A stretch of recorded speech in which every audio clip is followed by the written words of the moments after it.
waktunya. Enggak, santai. Lintang mana nggak Lintang? Lintang sama Rizky ya. Ya, ya. Semester? Semester 6 Pak.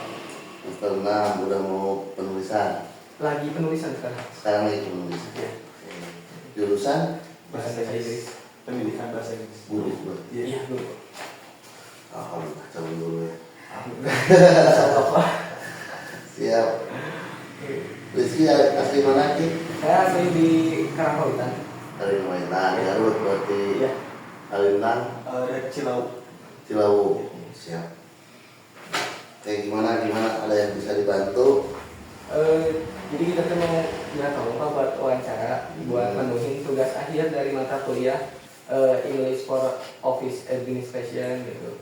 English for Office Administration. Ya. Siap. Nah, jadi tugas akhirnya tuh ngewawancara. Oh iya, saya tuh sama teman saya tuh kebagian tema problem solving dan saya tuh disuruh nyari kantor-kantor hukum dan alhamdulillah dapat dia di sini gitu. Salah satunya kantor hukum. Iya, salah satu. Oke.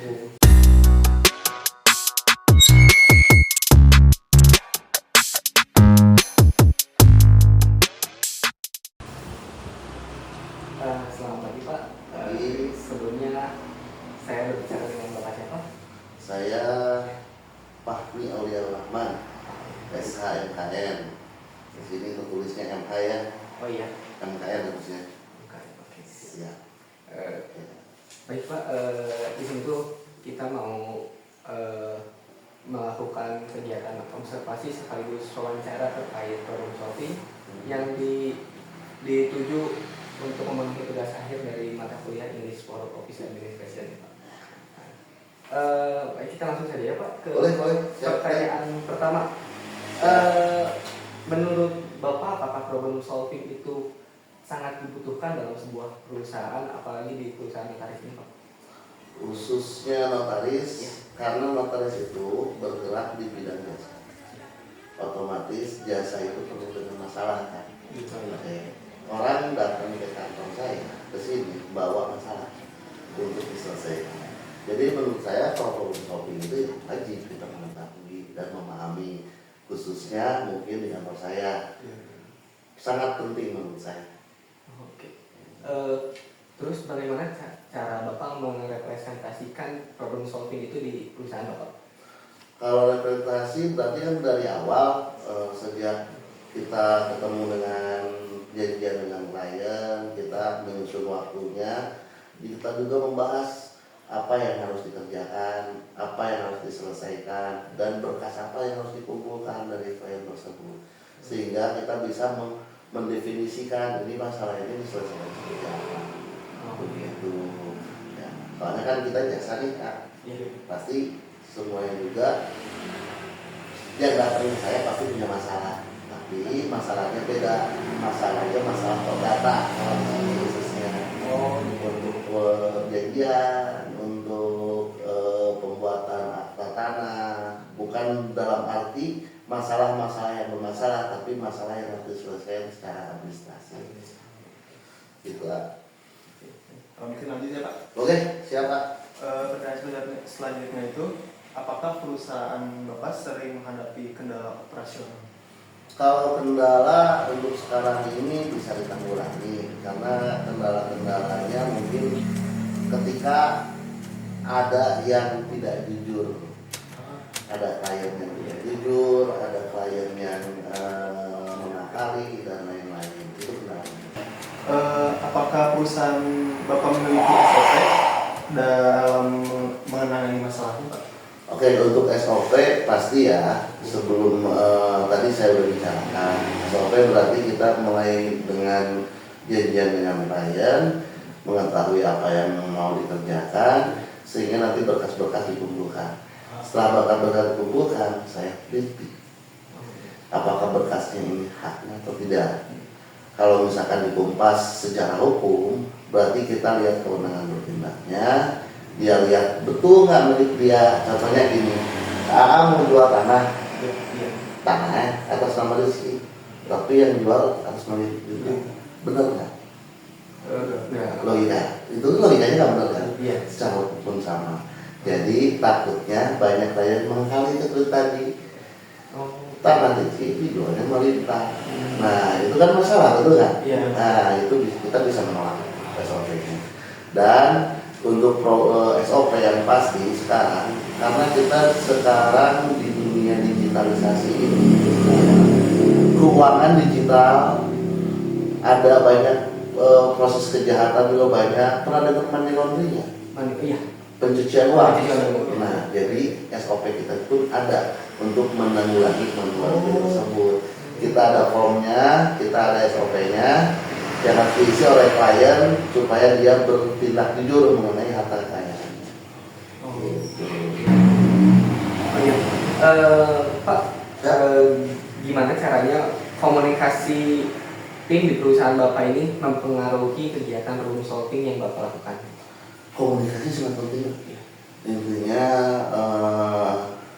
pasti awal-awal yang banyak berkomunikasi dengan pihak yang klien atau para pemohon ketika itu yang awal-awal pasti dari mulai staf dulu, staf komunikasi, staf memberikan syarat. Nah nanti setelah komunikasi antara klien dan staf itu nyambung, baru bisa nyambung saya biasanya. Saya menyelesaikan masalah by data yang diberikan tadi. Seperti yang tadi terangkan itu, data yang diberikan saya baca ini benar nggak? Sumber uangnya betul nggak? Begitu. Jadi komunikasi di dalam problem solving itu ya awalnya komunikasi. Kalau tanpa komunikasi nggak bisa jalan kan? Iya. gitu. Siap. Tapi apakah Bapak pernah mengalami mungkin miskomunikasi antara staf dengan klien sebelum ke Bapaknya dulu gitu? Banyak sekali. Ya. Itu makanya perlunya komunikasi. Karena tidak setiap staf saya bisa berkomunikasi dengan baik. Biasanya penyelesaian masalahnya saya selalu setelah terjadi masalah, banyak terjadi miskomunikasi antara klien sama staf saya. Biasanya saya menyelesaikan dengan bahasa bahwa keputusan semuanya ada di saya. Klien hanya memberikan SOP apa yang sudah saya berikan. Nah Pak, selanjutnya, apakah perusahaan Bapak pernah mengubah kebijakan setelah evaluasi masalah? Pernah merubah kebijakan setelah evaluasi masalah? Sering. Sering. Karena biasanya kalau misalkan sudah contohnya terjadi masalah miskomunikasi antara staf dengan klien, maka saya evaluasi. Saya juga kasih tahu tim saya bahwa apa yang Anda jawab itu kurang baik, komunikasi Anda kurang bagus. Tolong evaluasi. Biasanya kita sebulan sekali evaluasi. Ya supaya pengalaman juga meningkat, supaya anak-anak juga sampai mengerti. Siapa tahu kan nanti karena ini profesi ya. Nanti ketika profesi ini bisa dikejar oleh teman-teman staf juga. Ketika nanti dia udah beres sarjana hukum, dia bisa ngambil MKM, bisa jadi notar juga. Jadi kalau misalkan secara pengalaman sangat penting di kantor kita. Jadi kan orang itu macam-macam ya. Nggak baik semua, nggak jahat semua juga, nggak baik semua, nggak jahat semua. Makanya kita harus hati-hati dengan SOP yang kuat. Bahas tuh sebenarnya itu agak sensitif tapi nggak apa-apa. Nggak apa-apa. Apakah perusahaan Bapak itu lebih sering menyelesaikan masalah sebelum masalah itu terjadi atau sesudah masalah itu terjadi, Pak? Biasanya saya sebelum masalah terjadi. Oh, jadi ada antisipasinya. Harus dong. Seperti ketika udah nggak enak, udah tuh selesaikan.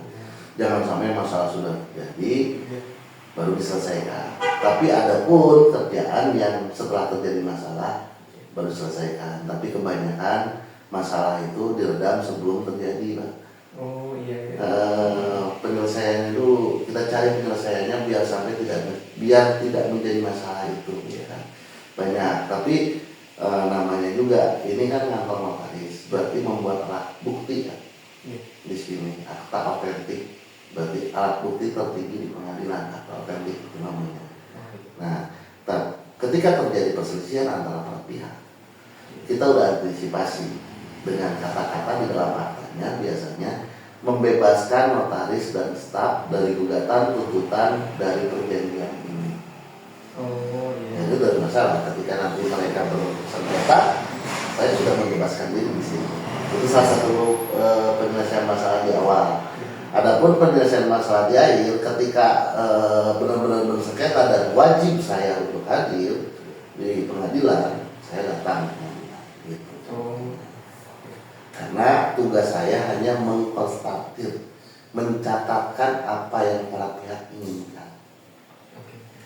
Biasanya pinjam meminjam, kerjasama, apalagi lagi hot sekarang ya, kerjasama MBG itu. Oh iya. Makan berhenti gratis, investasinya gede, Iya. otomatis mereka butuh alat bukti yang kuat apa yang mereka investasikan. Biasanya dikerjain juga sama kita. Oh Gitu ya. Oke.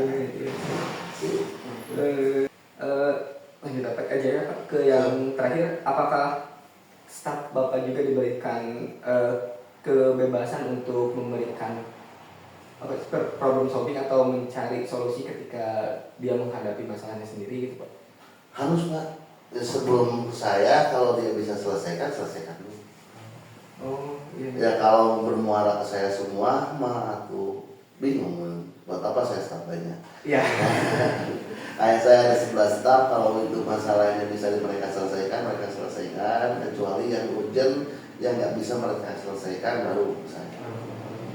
Terus kalau Bapak sendiri pernah memberikan arahan tentang pemecahan masalah Bapak? Saat Ya. pemecahan masalah, saya suka ngobrol juga dengan anak-anak tentang kedewasaan berpikir, tentang indahnya berkomunikasi, banyak. Jadi emang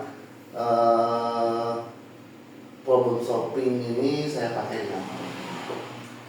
Karena kalau nggak dipakai ya masalah timbul terus. Iya Pak. Ya, dunia kerja, keegoisan manusia, makanya saya menekankan khususnya saya nih, tapi ya mungkin untuk adik-adik juga bisa dipakai, tingkatkan IQ, perkuat SQ.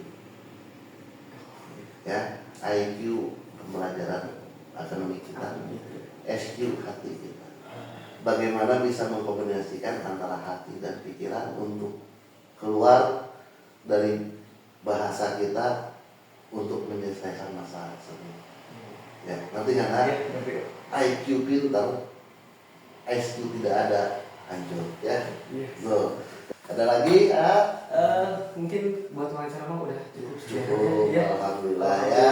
Mudah-mudahan bermanfaat wawancaranya. Mudah-mudahan wawancara ini bermanfaat buat kalian, buat motivasi kalian juga. Selalu semangat, mumpung masih muda.